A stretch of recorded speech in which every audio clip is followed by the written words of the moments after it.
अस्सलाम वालेकुम दोस्तों। सल्तनत उस्मानिया, जिसे तुर्क सल्तनत भी कहा जाता है, इस अजीम सल्तनत की बुनियाद 1299 में अनातोलिया, मौजूदा तुर्की के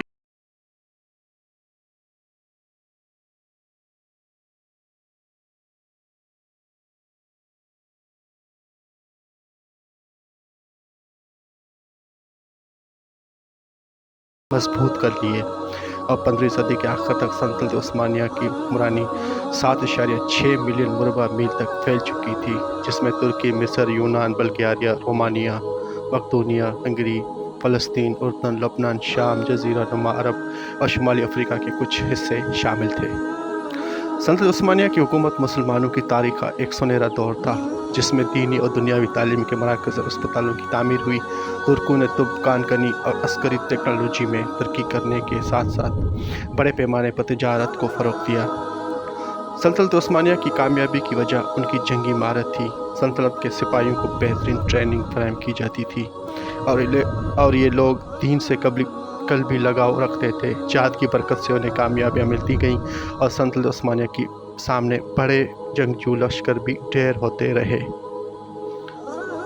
सल्तनत उस्मानिया के आखिरी इख्तियार रखने वाले खलीफा सुल्तान अब्दुल हमीद सानी के दरबार में थियोडर हर्ज़ल, जो यहूदी सहयूनियत तहरीक और इसराइल का हकीकी बानी था, उसने यहूदी रियासत की बुनियाद रखी और फ़लस्तीन में यहूदियों को आबाद करवाया था।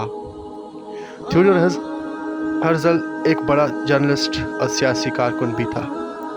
थियोडर हर्ज़ल सल्तनत उस्मानिया के सुल्तान अब्दुल हमीद सानी के सामने अदब से झुककर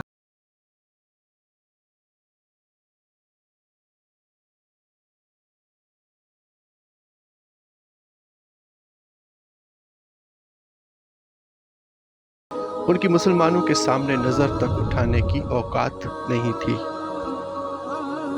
सल्तनत उस्मानिया मुसलमानों की मजबूत तरीन सल्तनत थी, लेकिन सुल्तान अब्दुल हमीद सानी के बाद ये फौलाद की मानंद खड़ी हुकूमत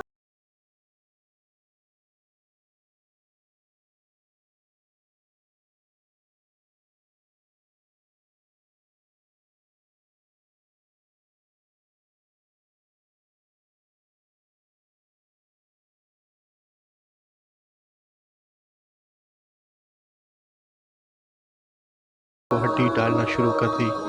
सल्तनत में छुपी काली भेड़ियों को खरीद कर उनकी मदद से सल्तनत के तमाम राज हासिल कर लिए, जिसके मुताबिक दुश्मन अपनी प्लानिंग करने लगे। मुसलमानों के अंदर छुपे गद्दार और मुनाफिक इतने ख़तरनाक साबित हुए कि कुछ वक्त में ही इस्लामी सल्तनत कमज़ोर होना शुरू हो गई।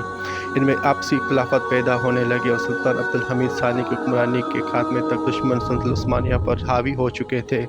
सल्तनत उस्मानिया के 34वें सुल्तान के बाद अगले दोनों हुक्मरान बराए नाम ही रह चुके थे। उनके पास कोई इख्तियार नहीं था। सल्तनत उस्मानिया 600 साल की हुक्मरानी के बाद तार होकर रह गई। आखिरकार बची कुछ सल्तनत भी पहली जंग अजीम में जर्मनी की जानब से लड़ी और जर्मनी की शिकस्त के बाद सल्तनत उस्मानिया का मुकम्मल खात्मा हो गया। 1923 में 100 साल के लिए एक मुआहदा किया गया था, जिसे मुआहदा लौज़ान कहा जाता है।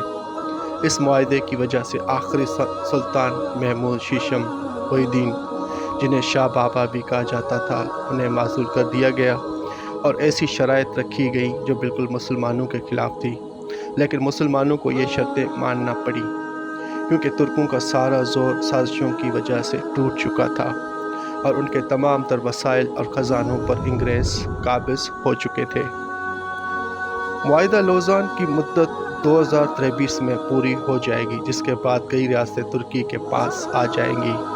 अरब ममालिक समेत कोई यहूदी और ईसाई नहीं चाहते कि सल्तनत उस्मानिया फिर से सर उठा ले, क्योंकि अगर ऐसा होता है तो अरबों की अयाशी और यहूदियों की बदमाशी सब ख़त्म हो जाएगी।